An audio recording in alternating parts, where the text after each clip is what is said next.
Arab world चिढ़ रहे हों, तो भारत के प्रधानमंत्री की यात्रा को काफी ज्यादा अलग तरीके से देखा जा सकता है। खैर, नेतन्याहू ने प्रधानमंत्री के आने से पहले ही एक लाइन और बोल दी और कहा कि मैं एक रेडिकल एक्सेस बनाने जा रहा हूं, राइवल करने जा रहा हूं रेडिकल एक्सेस को 6 देशों को साथ लेकर के, जिसमें शायद भारत भी साथ होगा। यह क्या कहानी है? वो ईरान को, सऊदी को, जो भी देश ऐसे हैं जो कि एक्सट्रीमिज्म को पनाह देते हैं, उनके खिलाफ। तो असल में क्या है ना, इजराइल इन दिनों तुर्की के खिलाफ हो रखा है। उसने तुर्की के खिलाफ ग्रीस को, साइप्रस को साथ ले लिया है। इधर से वो भारत को साथ ले लेगा, 2 अरब देश और अफ्रीकन देश और पकड़ेगा। इन देशों का, 6 देशों का एक समूह बना रहा है जो क्रिटिसिज्म करेगा एक्सट्रीमिज्म का। इजराइल को ईरान साधना है और भारत को तुर्की। भारत के प्रधानमंत्री से अपेक्षाएं हैं कि वो उनका साथ देंगे। ऐसा बयान खुद बेंजामिन नेतन्याहू अपने बयान में दे रहे हैं कि हम कुछ करने वाले हैं रीजनल स्टेबिलिटी के लिए।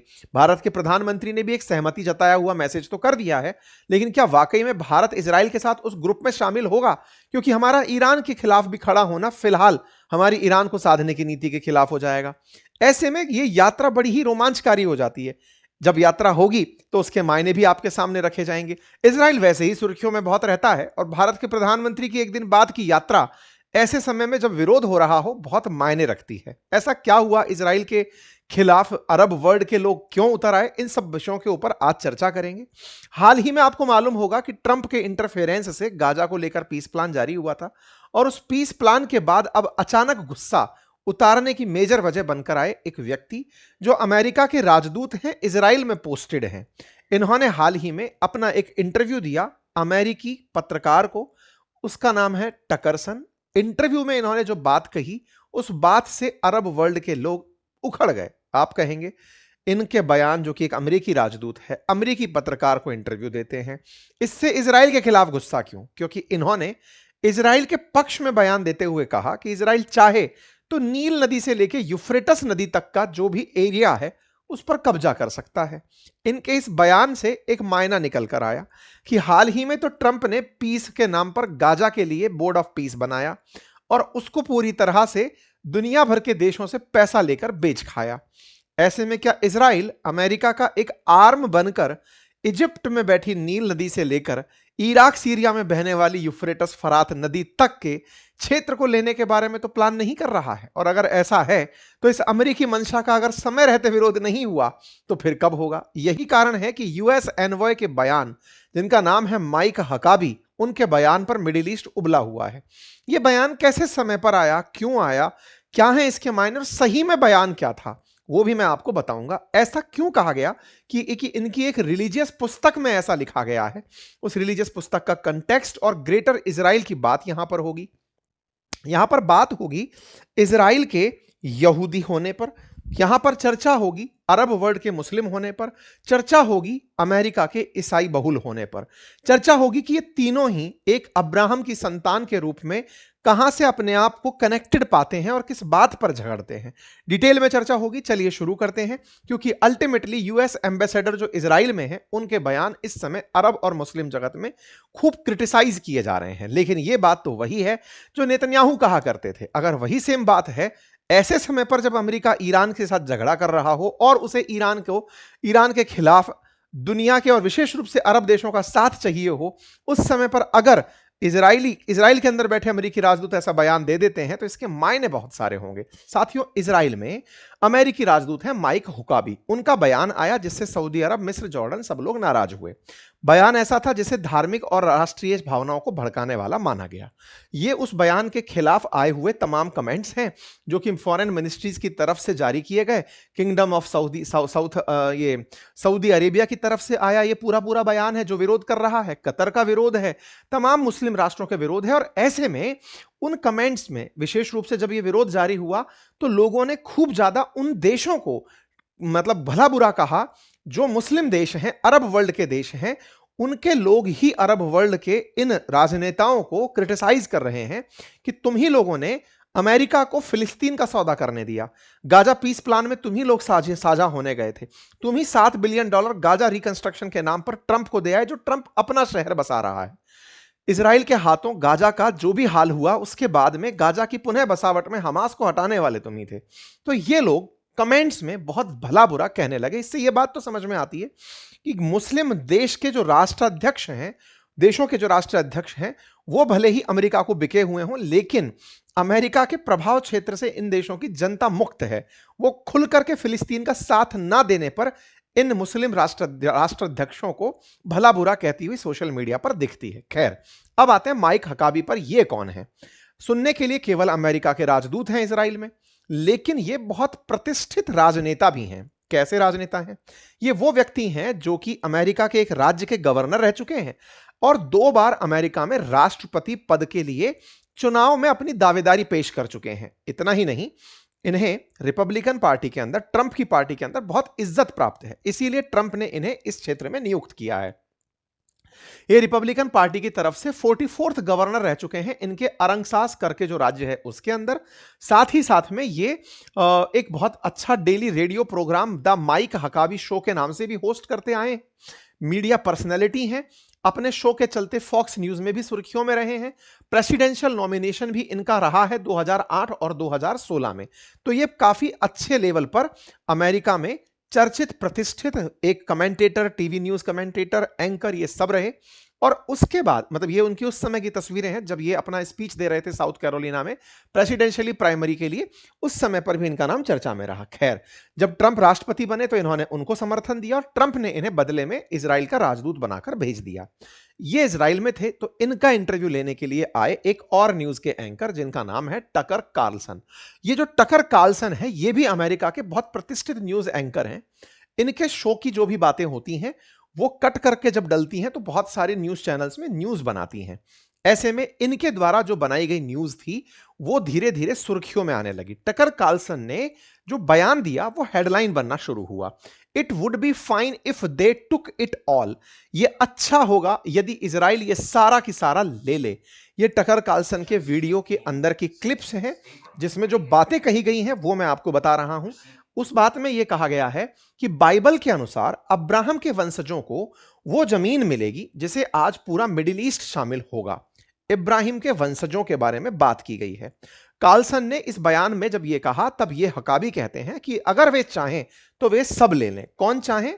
इजरायली लोग चाहें। यही कारण है कि अल जजीरा इंग्लिश चैनल हो या तमाम जगह हो, वहां पर अमेरिकी राजदूत की तरफ से इजरायली मंशा का समर्थन करने पर विरोध किया जाना शुरू हुआ। तमाम प्रकार के न्यूज चैनल्स ने यही लाइन उठाकर करना डालना शुरू किया कि खुद राजदूत के मन में यह मंशा है कि जो इजराइल चाहे तो इस पूरे क्षेत्र को ले ले तो गलत नहीं है। इसका मतलब अमेरिका यही चाहता है। देखो, राजदूत अपने आप में, जैसे अपने देश के अंदर भी जब अमेरिकी राजदूत यहां पर आए हुए हैं तो उनके जितने भी बयान हैं उनको अमेरिका का बयान ही माना जाता है। बिल्कुल वैसे ही यहां पर अमेरिका के राजदूत के जो भी बयान हैं उनको अमेरिकी बयान ही माना जा रहा है और वैसे ही इन्हें ट्रीट किया जा रहा है। तो इनकी प्रतिक्रियाएं आना शुरू होती हैं। You are saying that the origin is dead, मतलब तमाम बातें जो भी हैं इन सब के बारे में निकल निकल कर चीजें आई। ऐसे में हकाबी जो कि राजदूत हैं, जो खुद ईसाई धर्म को मानते हैं, कट्टर इजरायली समर्थक हैं, और उन्होंने इस बात को कहते हुए कई बार यह भी कहा कि फिलिस्तीन जो है वो पहले तो ब्रिटेन के कंट्रोल में था, वहां पर अरब लोग आ गए, लेकिन फिलिस्तीन को लेकर के वो इतना ज्यादा झगड़ा क्यों करते हैं? वो तो ब्रिटिश टेरिटरी था तो वो वैसा ही रहना चाहिए। तो इनके बयान हमेशा विचित्र रहे हैं। फिलहाल जिस बारे में चर्चा हुई है वो ये वाला क्षेत्र है जिसे ग्रेटर इजराइल कहा जाता है। अभी जो इजराइल है वो बहुत छोटे से क्षेत्र में है जिसमें गाजा पट्टी और वेस्ट बैंक को लेकर के बवाल मचा रहता है, क्योंकि वो पहले फिलिस्तीन का था, अभी भी फिलिस्तीन ही है, लेकिन जितना बच गया उतना ही है। कहते हैं कि पहले तक, इसके पीछे बहुत बार मैंने सेशंस किए हैं, फिलहाल पर अभी हम फोकस वापस से करते हैं जहां पर चल रहे हैं। ये वाला जो जानकारी दे रहा हूं मैं वो ये है, इजिप्ट के अंदर एक नदी बहती है जिसका नाम है नील रिवर, और यहां से लेकर के यूफ्रेटस रिवर, ये यूफ्रेटस रिवर जो है इसके बिल्कुल ईरान से होते हुए, सीरिया से होते हुए, ये टिग्रिस यूफ्रेटस दो नदियां हैं, इनमें से यूफ्रेटस नदी, जैसे फरात नदी के नाम से भी जाना जाता है, इससे लेकर के इस क्षेत्र को ग्रेटर इजराइल माना जाता है। मतलब इजराइल मानता है कि हमारी किताबों में जो इनकी रिलीजियस टेक्स्ट हैं उसमें लिखा गया है कि यह क्षेत्र जो इजराइल के संस्थापक रहे या यहूदियों के जो गॉडफादर रहे, जो गुरु रहे, उनके द्वारा यह जगह यहूदियों के लिए की गई है।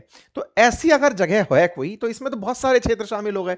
इजिप्ट इसमें शामिल हो गया, जॉर्डन इसमें शामिल हो गया, सीरिया हो गया, इराक हो गया, कुछ एरिया सऊदी का भी चला गया, और तो और जो छोटू मोटू देश यहां पर कुवैत टाइप के हैं वो भी आ गए, और बाद में पता चले कि इजराइल इन सब के साथ और छोटे मोटे देशों को ले गया। तो ये सब चीजें दर्शाती हैं कि महत्वाकांक्षा असल मायने में इन लोगों की कहां लैंड कर रही हैं। ये ग्रेटर इजराइल का जो कंसेप्ट है यही नेतन्याहू भी बार बार कहते रहते हैं। ऐसे में बड़ा सवाल यह बनता है कि कौन सी रिलीजियस टेक्स्ट है जिसको आधार मानकर यह बात कही जा रही है। इसके पीछे चलेंगे। इसके पीछे की कहानी है कि यहूदी, ईसाई और मुस्लिम, इन तीनों को एक ही पिता की संतान माना जाता है, इब्राहिमिकल संतान माना जाता है। कहा जाता है कि ये एक ही फादर से होकर निकल कर आई हैं। तीनों धर्म इब्राहिम धर्म के रूप में माने जाते हैं, और इनका जो एंसेस्ट्रल ट्री रूट है ना, वो कुछ इस प्रकार से है कि अब्राहम सबसे पहले एक व्यक्ति जो कि इन धर्मों के अंदर ईश्वर के वंशज माने गए या ईश्वर के अवतार माने गए। अब्राहम की दो विवाह हुए, एक हागर के साथ हुआ, एक सारा के साथ हुआ। इनके साथ जो इनके बच्चे जन्म लिए उनका नाम इस्माइल। इस्माइल ने अरब नेशंस को बसाया। ऐसे ही जो सारा थी इनकी मतलब इनसे जन्मे इसहाक, और इसहाक से दो बच्चे, एक का नाम ईसाऊ और एक का नाम जैकब। जैकब से यहूदी यानी कि यहूदियों में इजराइल का निर्माण हुआ, और ईसाऊ से एडम का, एडम जिसको ये लोग ईसाई धर्म के लिए मानते हैं। इस ट्री को और अच्छे से अगर देखा जाए तो इस तरह से है कि अब्राहम और हागर से इस्माइल, और अब्राहम और सारा से इसहाक, और फिर यहीं से ही आगे चलकर एक थॉट ये भी मानती है, बिलीफ थॉट ये है कि जूइश पीपल और उनसे जूडिज्म और जीसस से क्रिश्चियनिटी निकल कर आई। मेन रूप से अब्राहम की संतानें इन तीनों ही धर्म को मानती हैं। तीनों धर्म जो हैं वो अपने आप को अब्राहम से रिलेट करके चलती हैं।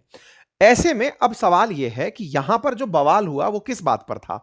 बवाल इस बात पर था कि इस पुस्तक में, कौन सी पुस्तक, बाइबल ग्रंथ जो है इनका, जो तोराह के नाम से जाना जाता है, धार्मिक बाइबल ग्रंथ इजराइलियों का, उसमें कहा गया है कि इब्राहिम के पुत्र इसहाक के वंशज, उनके लिए यह पूरी की पूरी जगह प्रॉमिस्ड लैंड की तरह रही जाएगी। यानी कि ईश्वर ने कहा था कि यह क्षेत्र इन लोगों को मिलेगा।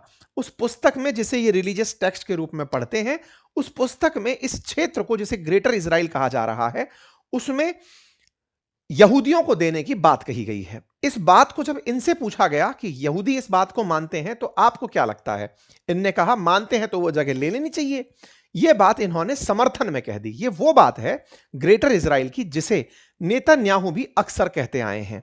इसी बात के चलते पाकिस्तान समेत 13 मुस्लिम देश इजराइल के विरोध में उतर आए, क्योंकि नेतन्याहू अक्सर खुद भी यह कहते हैं कि मैं भी एक मिशन पर हूं जिसमें ग्रेटर इजराइल बसाना मेरी मंशा है।